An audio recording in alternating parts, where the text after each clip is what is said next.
Here we are at Nashville Cigar in Green Hills for this is actually the very first episode here. And we have the dive bar beauty queen herself, Miss Ashland Craft. How are you, darling? I am good. The dive bar beauty queen is living her best life. You see, you're so chill. I love your energy. Oh, thank you. That means a lot. Inside, I'm always buzzing and on edge, so that means a lot. You were it's just so like you're just so chill. You're so like laid back, and you're like, yeah, man, let's have some fun. Let's just do it. Well, I like to talk too, and we've known each other for we've known each other quite for a while. What, quite, 6 years practically now? Probably pushing holy 7. Shit, right before COVID. Yeah. So it always your vibe makes it even more chill. So. Oh, Thanks for making me comfortable. Oh, I do what I can. Yeah, no, you've always been so chill. So thanks for having me. When was the first time we met? I think it was Whiskey Jam, might have been. I'm about to say it has to either be Red Door or Whiskey Jam. Yeah, but I think it was a Whiskey Jam. I think it was a Whiskey Jam, and I think Tori Allen was the one who introduced us. Yeah, because Tori, it was either we were either just friends at the time or she was playing with me, one or the other. But yeah. They've always talked about how great of a person you are. So same here, and we've never. This is probably the most we've gotten to exactly. hang so far. It's always we were talking about. Like only time we see each other is like when we're out. Yeah. Working at some type of event. They're like, hey, bye. Hey, bye. And I'm like, I never stay more than 30 minutes at a spot. Lord, I used to be one of those that would try to hold my ground and stay in one spot, but then I've just gotten so used to everybody's just moving and talking. And I also haven't been out in a while, so I don't know the scene these days, but I'm going to get back into it. The Mumbling has changed. I've heard. Odie's is now open. I haven't heard of that. Which is Old Dominion's bar. Oh, cool. Which is right next door to now what used to be Winners is now Riley Green's Duck Blind. Oh, I did not know that even existed, and I tried to go somewhere, and the bouncer looked at me like I already had too much to drink. I hadn't even had one drink yet, and he was like, "Are you drunk? It's right there." I'm like, I'm just getting old, sir. Not really. I'm still in my 20s, which is what's the worst part. So I've just got to get back out there and explore. I mean, there's so much. John Deli now has a bar. Yeah, I heard about that too. I'm just trying to think of who else. We've got new places to. There's new places to go to. You gotta go downtown to Jelly Rolls. Hey, I have been there. You've been there. Okay, yes. All right. You've been to Luke. That was a vibe. You been to Luke Holmes? I have not been to Luke's either. Nope. I haven't been to Luke Holmes' bar. Yeah, I've missed out on all the new stuff. I haven't been to Miranda's bar. Haven't been to Miranda's bar. So, yeah, I've got a lot of catching up to do. Yeah. So, if anybody has any recommendations. You been to Morgan Wallen's bar yet? I have not. Chiefs? You ever been to Chiefs? I have been to Chiefs. I love Chiefs. I like the vibe. The barbecue is so good. Yeah, the green room in there, too, has all the pictures of That's right, because you played there, didn't you? Yeah, it's been a couple months, but I got to play there a while back and in the upstairs, like, church area setting. Yeah. It was so cool. The little mini Ryman? Yes. It is so awesome. I love that Highly place. Recommend. I saw him play there. Really? I saw him do his residency there. Dang, I would love to see him live. I think he's one of the few that I haven't gotten to see yet. What? And I just love his stuff. His production, lyrics, his whole energy. You need to see him. I'm telling you right now. It's a spiritual movement. Oh, yeah. To see Eric Church live. That's the only way that I can explain it. Because it is in your face, whether it's a ballad or it's just an in your face song. Yeah. From the time he walks on the stage to the time he's off the stage. And the fans, and too. The crowds are ape shit about him. Yeah, they almost like add a whole nother layer to the whole like Eric Church experience. Yeah. So that's definitely on the bucket list. Like you can tell they're there for the music. Yes, and that's what I want. Like that, you look around and if you could have your pick of like following, so to speak, you've got people like Eric Church, Ashley McBryde. Mm-hmm. Their crowds are just, they show up. They will drive anywhere. And I feel like it's because they formed a really cool connection early on, which I really appreciate. I mean, like I said, they're music related as opposed to, they don't give a shit about the radio hits. They make their own hits. Yeah, which is even more ballers. Exactly. It's like it's crazy because it's like when you look at Eric Church's catalog, most of his popular songs are songs that are not been played on radio. Right, but people still show up and sing those These boots. every night. Good Lord. That's where I think it's cool. I feel like you can have people who like know your one radio hit, and people that know the deep cuts, and it's cool to see when the people who know the deep cuts show up. I went to C2C 2 years ago, and I went to Germany. Cool. And Old Dominion does, like, they do the request thing. And there were people requesting songs they haven't done in years. They've been waiting. They're like, finally. Yeah, from like, I think Matt actually said, I don't even know if we know this song. This song's been, it's been like 10, 15 years since we played this song. That's so wild how it still, to them, is so prevalent. Yeah. And I've yet to go over there because I think first time I was supposed to go overseas, I was on the Morgan Wallen tour, and COVID hit. Oh, God. So then didn't even that was like my first experience, missed out. And then since then, people have just constantly commented like, when are you coming over here? We want you to do this really old, like, first song you ever released. It's just really cool to see and hear about the differences of just the intensity and how much they love those older songs. It's definitely a different atmosphere, and not only in a bad way, I mean in a very good way, because you go to some crowds here in town where it's like they're talking the entire time, or they have their phones out and their video and not really in the moment. No, Germans are in the moment, locked in, which is so cool to me. Dancing, listening to me, like, what music is for? Exactly, like they are like enjoying themselves, and I'm like, this is like a whole nother level that I wasn't even paying attention to. Yeah, I feel like here a lot of it is like worrying about a viral moment, and there it's about the music, which, granted, there's still so many people here that I truly believe still feel that way. Correct. But it's just such a difference. I don't know how to explain it, but I've heard that people are wild about some, one, country music over there, but two, just music. It's just music in general. Yeah. It's just music in general. Yeah. I don't think it's down to country music. It's music in general, and it's just like, I mean, they were like Zondi Hollop is a person who comes to mind, and I saw her in this like cafe, and everyone was just looking and just like paying attention, and the whole place was packed. I'm like, she doesn't even have a single on radio. Like, there's like what is going on? That's awesome. That is the true following that I think everybody hopes to find one day. You know. Do you think you found yours? Because I think you have. I definitely feel like I've had a pretty large handful of folks who I've noticed who have shown up. Like, if not everywhere, it's at least every time I've played their area. Right. Their front row, wearing the T-shirts, wearing the hats, like requesting songs that I haven't played in forever. And I'm like, oh gosh. And of course I always want to try to do it, because to me, that's what I show up for, is like, I want to play what you want to hear, while also getting to share the, new stuff that I would love for y'all to hear. But I'm still kind of in that mode where, yes, even though if like I play a headlining show, if somebody yells a song out at me, that's one of mine that I didn't necessarily have on the set list, but they love it. I feel special. That's really special for somebody to connect with a song that much and request you to sing it. It is, and because it's like, I mean, I go to like Kenny Chesney's and go to Keith Urban's, and it's like, I want to hear this song. Why are you not playing this song that you haven't?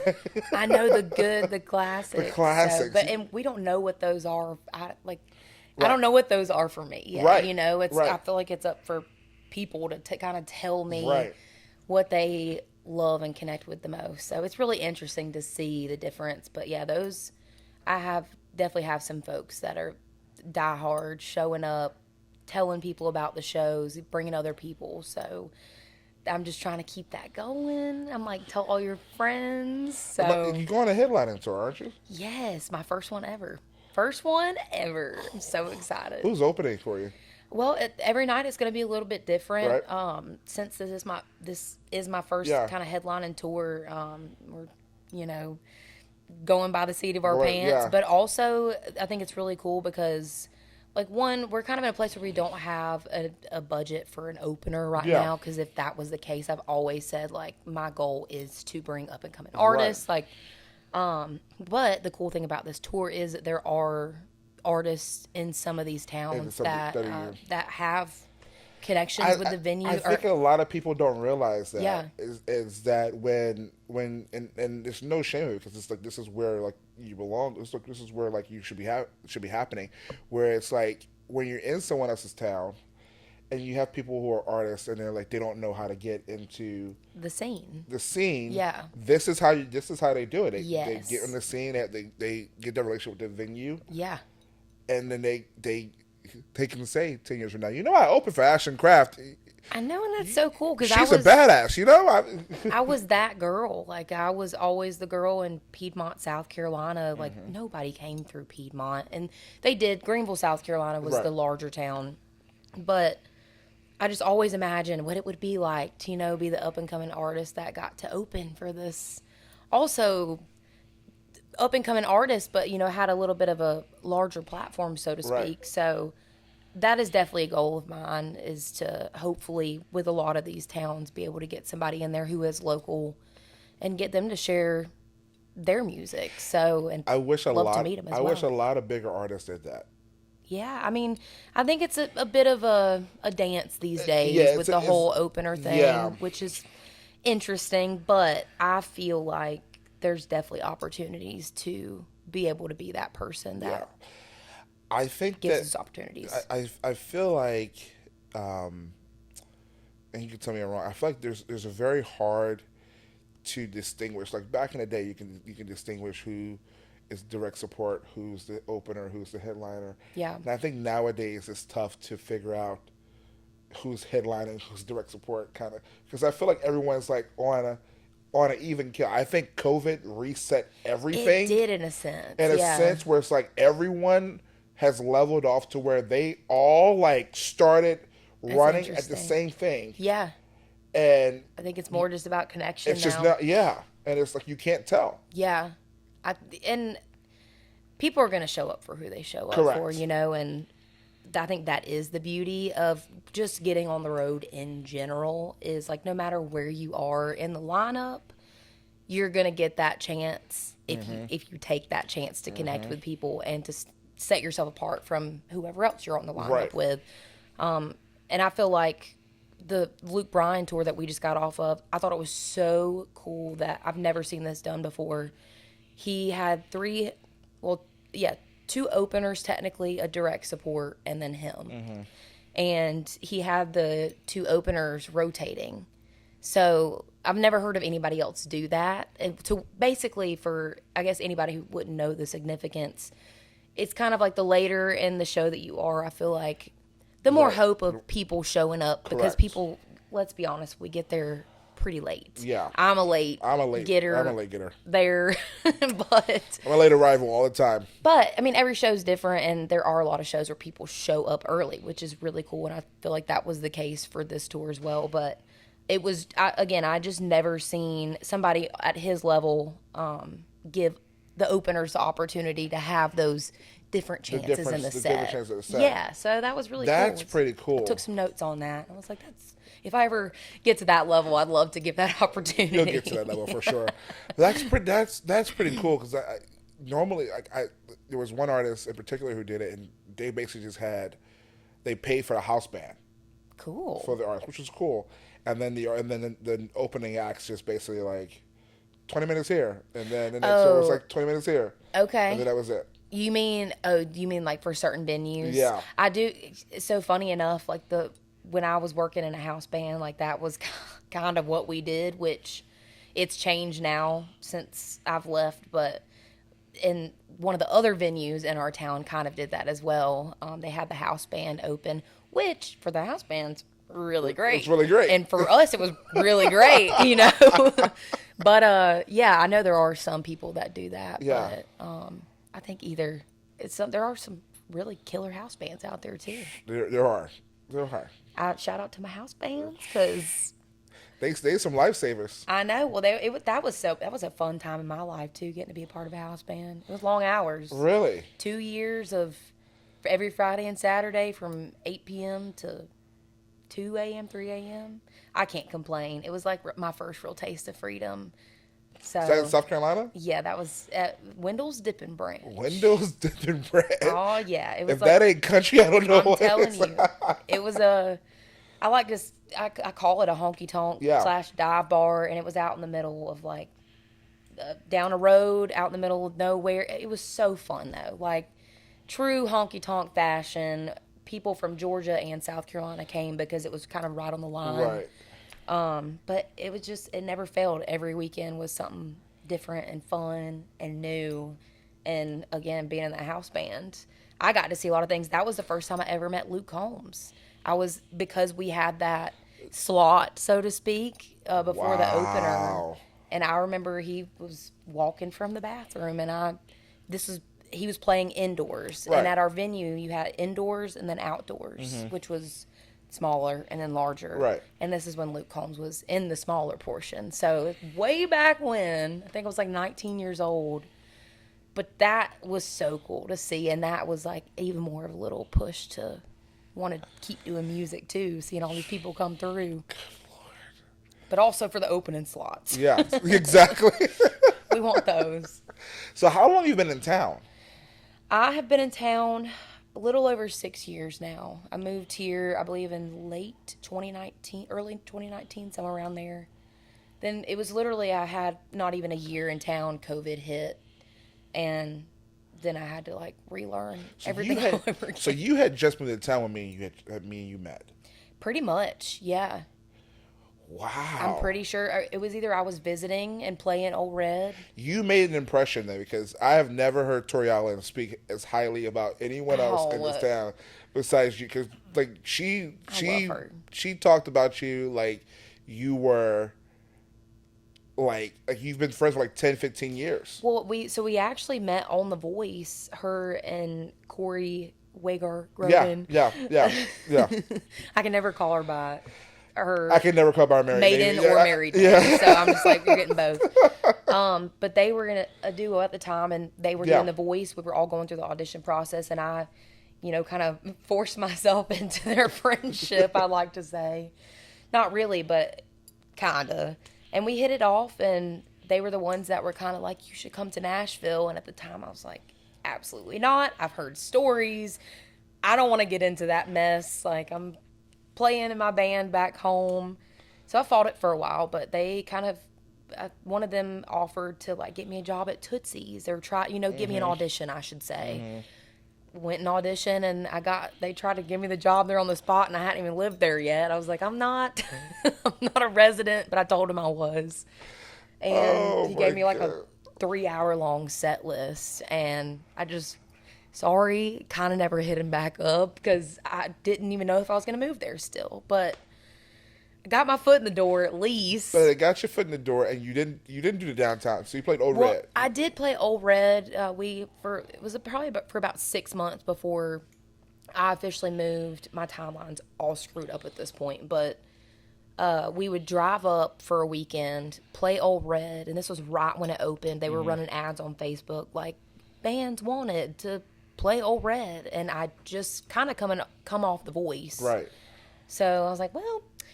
And I wasn't Team Blake. I went with Miley. So I always on the show said I was going to go with Blake. Anyways, I was hoping there wasn't a conflict of interest there. So applied. I think we got a call back or something. So anyways, long story short, those gigs ended up paying for our trips to visit, for me to try writing for the first time and co-writing, all that stuff. So yeah, Old Red was kind of a staple in my life. I met a lot of staple fans there too that have commented recently and been like, we met you at Old Red, and we're still following along. And that was 6 years ago. It's crazy because back in the day, that was the way people would build fan base. They would go downtown, they would play downtown, go out, and that was it. It was pretty much it. And you had the tour. I don't know if tourism was as big as it was now. It just keeps growing. It just keeps growing. It's just stay out of Nashville, please. It gets to be a lot. There's a lot of us here. There's a lot of us here. It's overflowing. Just a tad. Our cup is runneth over. You know, I Yes. just need for you. Roads, terrible. Terrible, terrible. But that's how they built. That's how before COVID happened. That's how they were building fan base. They were playing downtown, and everybody was coming into town to see them play. But then they would also, like I've had friends tell me when they play downtown, there would be families that go on their family vacation, and they were in the bars would watch them play, and then they would come and like, hey, can you come play our backyard party that we're doing? Yeah. That's in like Georgia somewhere, and Lifelong connection. And lifelong connection. Yeah. Yeah, the live music aspect I think obviously COVID put us in a place where we were forced to kind of be social on our phones. But before then, I definitely feel like the live music was the bread and butter of like those connections. And that's still very much a thing in my world, at least, in my opinion. I think there's a lot of people out there still doing that. But no, I think there is. I think that despite people think, I think the connection thing is what is needed more than anything. yes. And God, it in needs person. I don't want anything forced on me Yeah. or no. shoved down my throat when it comes to that. When it comes in, I think I'm immediately like put off when something's trying to be thrown at me. and if someone say like, "Oh, this person's the next blah blah blah," and I'm like, "I'm out. It's like, okay, cool. I'm out." There's No. one. I'm not going to say the artist's name, but there's one artist that they said that about, and I'm just like, I immediately was like, I'm not a fan. Yeah, I mean, that's the funny thing is I think we've gone from this place of like discovering to just telling, Yeah, you know, people, I guess, what to listen to. And that is the beauty of the radio, is having that avenue. But I don't know, I'm just such an advocate for live music. so am I. Because I feel like you can understand the artist that you love so much more. I feel like we can connect so much better in person. I don't know. It takes away the veil that, for me, it exists with social media. Because even though some people say it's easier to talk to a phone, but for me, I think face to face is where the real magic happens. And you put a phone in my face, I'm just like the most awkward, boring version of myself. I just tense up. I don't know what it is. So it sounds like you're more of a phone call than a texter. I mean, I'm a little bit of both. I think just depending on the situation, anything but email. I'm like, too many avenues. What's wrong with emails? Too many avenues. For me, I think just me being, I came up in like I was born in the 90s, came up when like phones, I didn't get a phone until I was like 16. Same here. So, I don't know. We had like AOL Instant Messenger, but to me that was so different than That was email. okay. That was different than email. That was absolutely different than email. And I feel like I skipped the email generation. Like, I don't know. Did I skip the email generation? I mean, everybody's just Did different. did I miss it? I don't know if I didn't skip it. I didn't skip it. I did both. Yeah. Because for me, it was more so phone 16, instant messenger during that time frame. Then I got into the emails. Like as texting was happening. Yeah. Because texting, there was no unlimited text messages. And I got cursed out by my aunt one time because of the fact that I ran up the bill Oh, yeah. so damn high. Yep. Well, those were the days. I'm pretty sure you can still probably do that on your phones now. Exactly. But I had restrictions on my phone. Yep. Like, my phone would be on for maybe like an hour in the morning, off for school Yep. the entire time. Then I'd have like a little window where it'd be back on again, and then back off for the rest of the evening. You remember the free minutes after 7, free nights and weekends? Oh yeah, I remember all those. I mean, I feel like my parents were pretty tight with me on my phone. Like I was very much like had to leave the phone in the kitchen. So yeah, texting after 7 in general was rare. It was like you better be doing homework or Yeah. something No, else. mine was I had to get homework done immediately when I got home. Yeah. There was never like there's never like no snack or anything like that. No. Sit your ass at the table. Yep. do Get your it homework, done. get it done, and then that way you can do the rest of the shit tonight. I do not miss those days. I don't miss those days That at is all. why. This is why we work in the Why music we industry. are, we are. This is why we're in the music industry. We're like, we don't need any of this shit. Truly, maybe some, maybe English. Maybe English. That's about it. That's about it. Grammar. So, I would say grammar's important, but my grammar country is bumpkin is not no proper. no. So That's why I have ChatGPT. sorry to all of my English teachers. You really did teach me a lot, though. Yeah, you did. Yeah. It's locked in a vault somewhere. I don't remember it, but you did to never tell me something. It kicks in when needed. Exactly. That's so true. So, what have you learned about yourself? Because we're going to do 2 episodes here because we got time. So, Cool. But I want to talk about you before we talked about the music and things like that, so people can Cool. get to know you. Well, thanks. You know what I mean? Yeah. No, I love getting to do some backstory. Exactly. So, what have you learned about yourself? Like, what has music taught you? Like, because everyone has a different lesson that they learn, and so many lessons. But you know what I mean? Like, Yeah. But it's like, what has music taught you over your life span of being in this business? Even, and I'm not even talking about the business. I'm just talking about just music in general. About to say, I can give you a 2-part answer Exactly. to that. I feel like music in general for me has always been like a healing aspect. I've never wanted it to be something like forced on me. And I think it can definitely be like a useful tool if you just let it be. I think a lot of times I've tried to, I don't know, I'm a big overthinker. Anybody who knows me knows that. Sorry. I overthink a lot. And I think, honestly, just now, after 6 years, I'm finally stepping into a place. And I think, honestly, a lot of it came from being able to release a song that I 100% wrote on my most recent album. But I think I'm finally just trying to break loose a little bit and not be so hard on myself. Because, I mean, when I started out writing, or even before, I kind of was scared of writing because I've heard songs and I understood. I'm like, yes, that's how a song is supposed to go. That's how it's supposed to be written.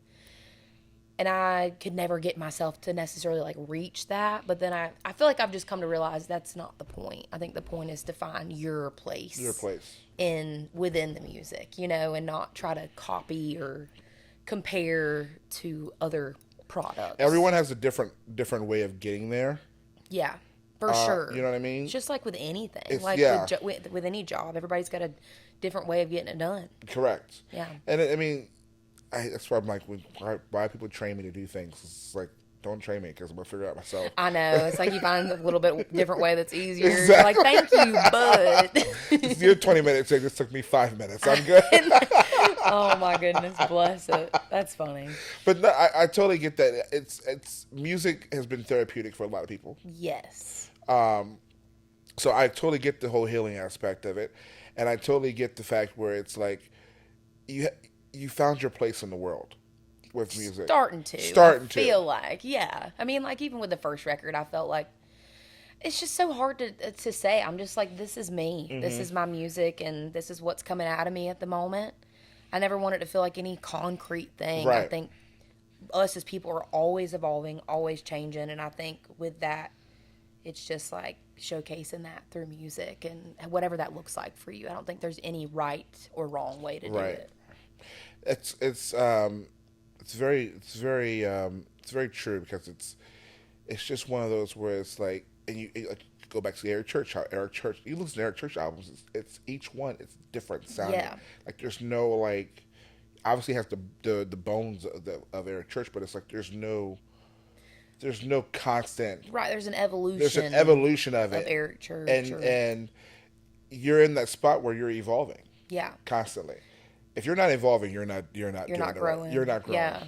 And that's, I feel like with this most recent record, like I wanted to kind of show the evolution of traveling kind to maybe something a little bit more like vulnerable, I guess, because Morning Person is the last song on the record, and that one kind of talks about finding someone that takes you from one thing AKA in my instance, a non-morning person, somebody who's just kind of flying by the seat of their pants, to somebody who's like making plans and thinking about the future for once. Or I mean, in a space other than like music or It's a maturing. exactly. You're adulting. Adulting.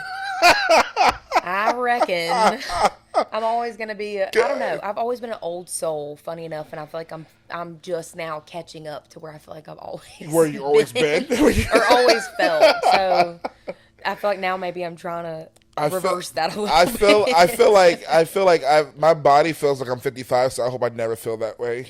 I know. You're like, can only get better. It can only get better from here. Fingers crossed. Knees crack when you got to bed and everything. It's like, Yeah. this is what adulting feels like. I know, but I'm hoping that like leaves the door open for some more content that's in the lane of like wasn't the Chevy or morning person. No, so. but as you grow and as you evolve, your sound changes, which is not a bad thing. I feel like everyone thinks that once you found your sound, you need to stay in your sound and stay in your lane. It's like That's not what music's it's not for. what music's for. Music's for creating. Correct. Whatever that looks like. Correct.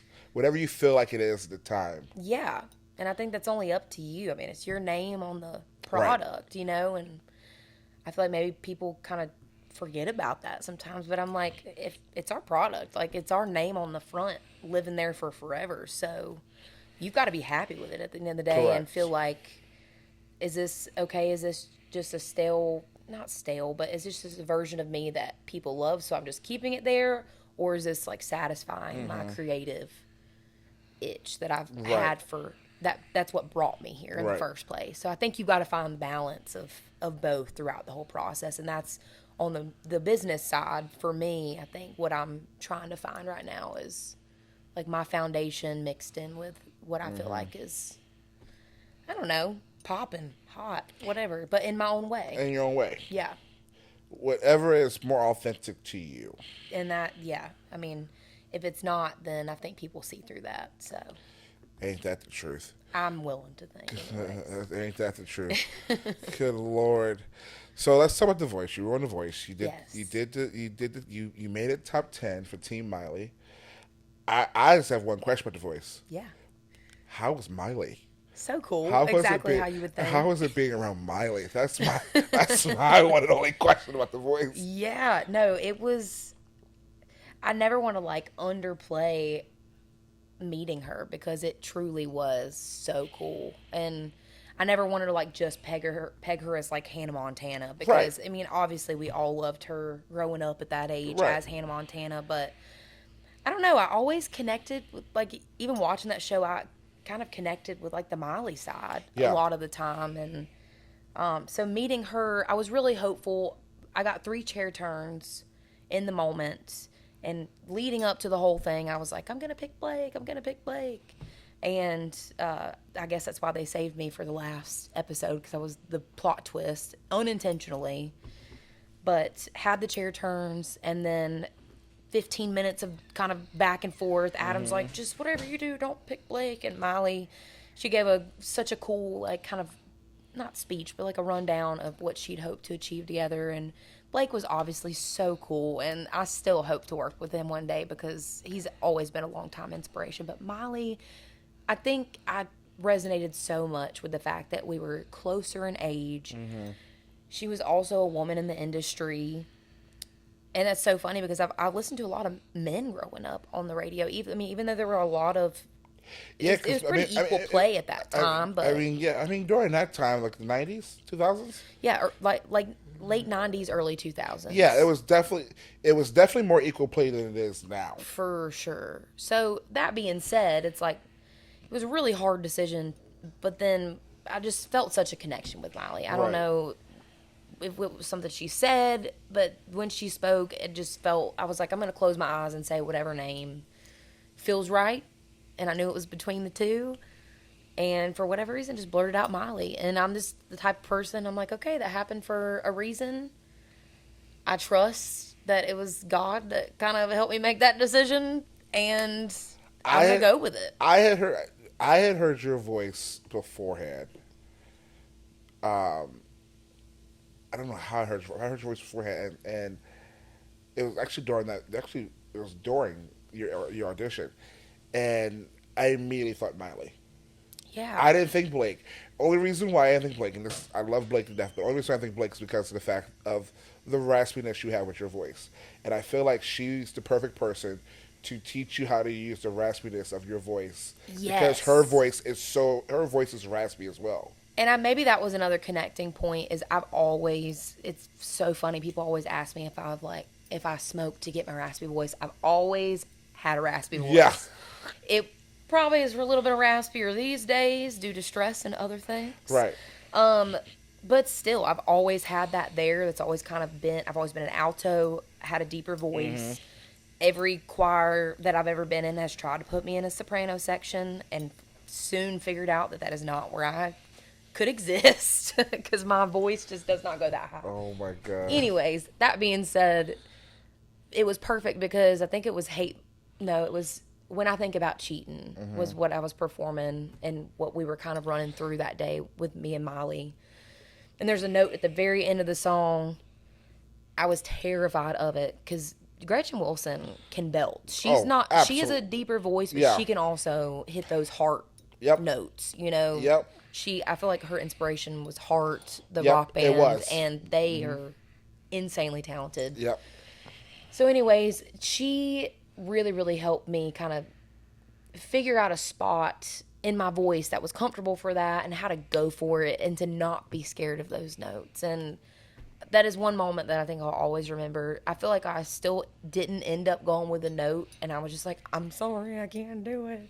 She's like, that's fine. Just pick a note, like pick something that you think is just going to knock it out of the park and go for it. And she was always super, super supportive. She posted us online, and I think we had like the first all-girl team, which is pretty cool if you ask me. And I grew up with all guys, so this was all new experience for me.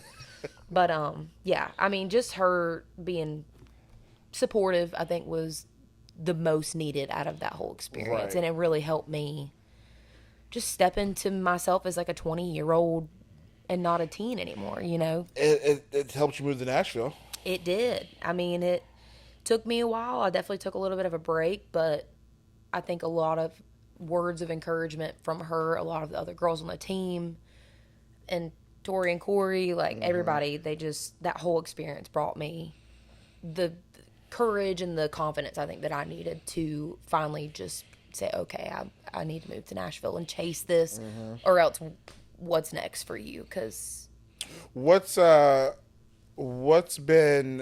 the best advice someone's giving you about this industry?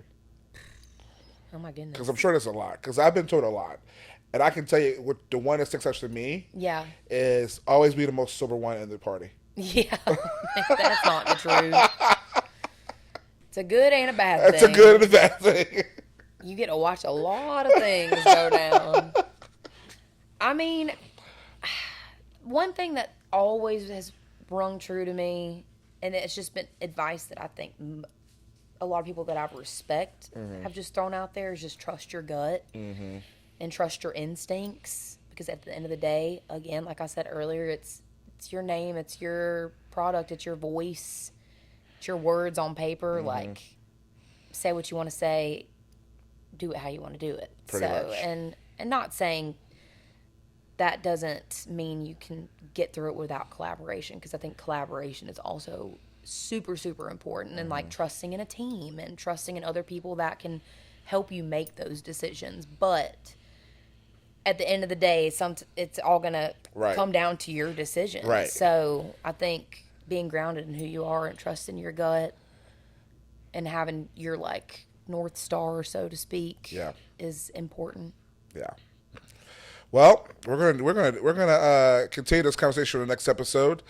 This has been Ashland Craft. I can't wait for next week's episode. Here we go. Thanks for having me. Oh.